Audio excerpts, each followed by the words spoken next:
Hola a todos, bienvenidos a un nuevo vídeo de lengua en el que vamos a echar un vistazo a los aspectos pragmáticos, estructurales y lingüísticos de los textos científico-técnicos, que os puede servir para la asignatura de lengua en cualquier país del mundo o para la selectividad en España.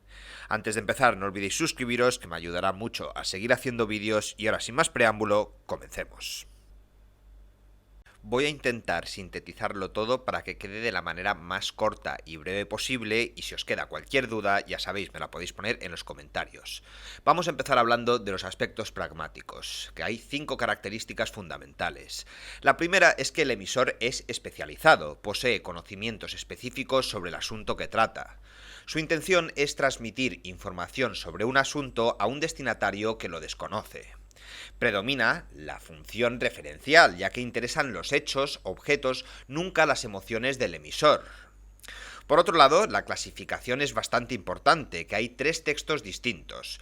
Por un lado tenemos los especializados, están dirigidos a especialistas en la materia, por lo que el destinatario también es especializado. El autor no considera necesario explicar ni definir símbolos y conceptos, y estos suelen ser textos universitarios y de investigación. Por otro lado tenemos los textos académicos, dirigidos a lectores iniciados en la materia e interesados en ampliar conocimientos. Conjugan cierto rigor científico con claridad expositiva. El autor recurre a explicaciones, ejemplificaciones, análisis y esquemas. Un ejemplo son los libros de texto de cualquier curso o universidad. Y por último tenemos los textos divulgativos. El lector carece de preparación, es decir, es un receptor común. Aparece sobre todo en medios de comunicación. La cuarta característica es que el canal puede ser oral, ya que hay clases magistrales, conferencias, ponencias o debates, pero también puede ser escrito, como en lo que hemos mencionado anteriormente, libros, revistas o periódicos. Respecto al código, puede aparecer simbología, es decir, signos gráficos de las determinadas disciplinas. A veces pueden venir incluso acompañados de fórmulas. Aspectos estructurales. El discurso científico-técnico presenta estructuras muy variadas en función de su intención, la especialización de sus destinatarios y el género del texto, que puede ir desde la obra de carácter general a la monografía, el artículo especializado o la exposición divulgativa. Muy frecuente es la estructura explicativa o expositiva, en la que se plantea un problema y se van explicando sus distintos aspectos y aportando los datos de la investigación hasta llegar a una conclusión. También puede tratarse de una demostración argumentativa, en la que se parte del planteamiento de una tesis acerca de un asunto, la cual se intenta demostrar a lo largo del texto con una serie de argumentos basados en razonamientos teóricos, datos y pruebas empíricas o ejemplos, hasta llegar a una conclusión que pruebe la validez de la tesis.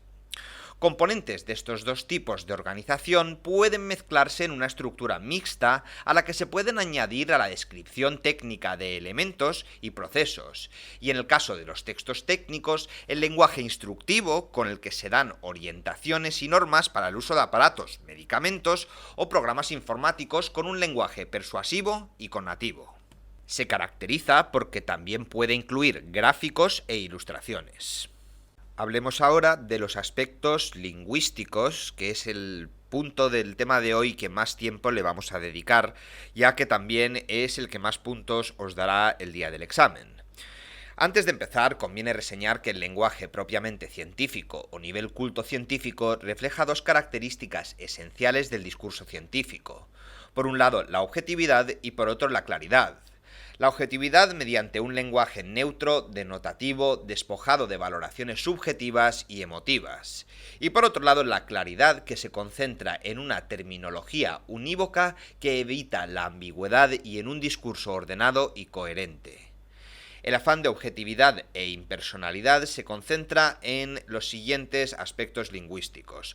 Por un lado vamos a hablar de los rasgos morfosintácticos y por otro vamos a hablar de los rasgos léxico-semánticos. Rasgos morfosintácticos. Porque existe un predominio de la modalidad enunciativa en los textos científico-técnicos, supone la eliminación de la presencia del sujeto emisor. Por lo tanto, tenemos oraciones impersonales y pasivas reflejas, oraciones de pasiva perifrástica, como por ejemplo es sometido, el uso de la primera persona del plural con carácter genérico, que es también llamado el plural de molestia, y con la intención de incluir al receptor en la función apelativa, el plural asociativo. Tiene también preferencia por las estructuras nominales frente a las correspondientes construcciones oracionales con el verbo conjugado. Por ejemplo, dirían, es recomendable la ingestión de pequeñas dosis de bicarbonato sódico. También existe el uso de la adjetivación específica y denotativa que sirve para clasificar y describir los objetos. El existente también es el uso del presente atemporal o gnómico, que sirve para construir enunciados verdaderos en cualquier tiempo, lugar o condición. Hay una abundancia de construcciones de carácter explicativo, oraciones de relativo explicativas, incisos como comas, rayas o paréntesis, definiciones, aclaraciones o resúmenes, coordinaciones explicativas, por ejemplo, es decir, la preferencia por construcciones paratácticas como la coordinación y la yuxtaposición. Si aparecen subordinadas, suelen ser del tipo adverbial, como de causa, finalidad, condición o concesión, y suelen estar antepuestas a la oración como modificadores periféricos. También existe una preferencia por párrafos poco extensos con enunciados precisos y bien delimitados, que normalmente correspondería a una primera frase que contiene la idea principal del párrafo, luego distintas ideas que apoyen esta idea principal, y, por último, un ejemplo. Esta puede ser una estructura de texto académico por excelencia. Y por último, también existe un uso constante de conectores discursivos de absolutamente todos los tipos, de contraste, de ejemplificar, de añadir más información.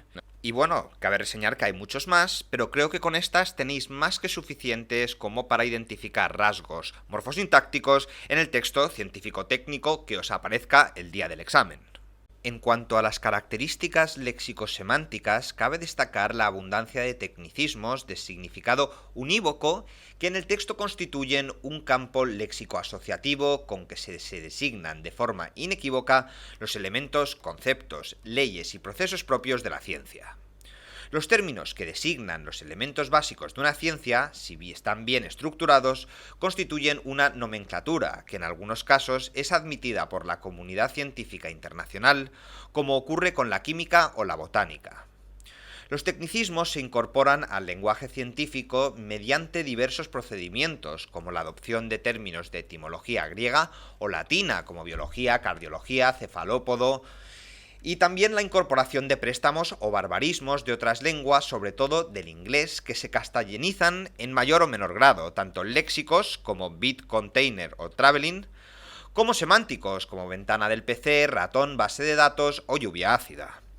La creación a partir de la propia lengua, mediante la derivación, la composición o la agrupación léxica en locuciones nominales como fluorescencia, cristalización, fluorocarbono, curva de Gauss, sintagma nominal, o la adaptación de términos de uso común a lo que se atribuye un significado especializado como conjunto, cristal, raíz, y por último la incorporación o composición de siglas o acrónimos como puede ser UBI, SIDA o OMS.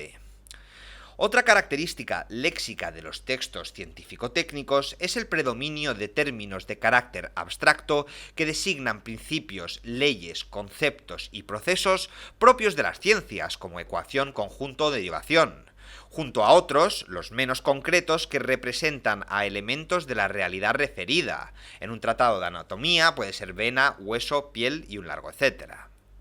También abundan verbos que indican esencia, estado o procesos de transformación, como puede ser, existir, estar, atraer, ejercer o recibir, y nunca verbos afectivos como amar, sufrir, querer o cualquier otro que muestre algún tipo de emoción por parte del emisor del texto.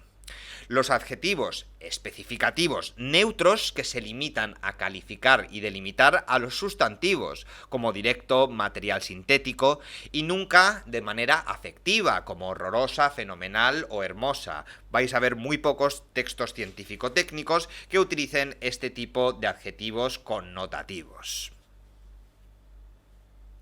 Y con esto concluimos el vídeo de hoy, espero que haya quedado todo muy claro. Como os he dicho antes, he tratado de poner las ideas principales. En el léxico creo que está mucho más completo y que mencionando estas tenéis más que suficientes.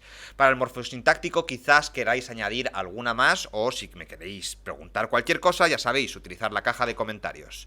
Gracias por estar allí, nos vemos en el próximo vídeo.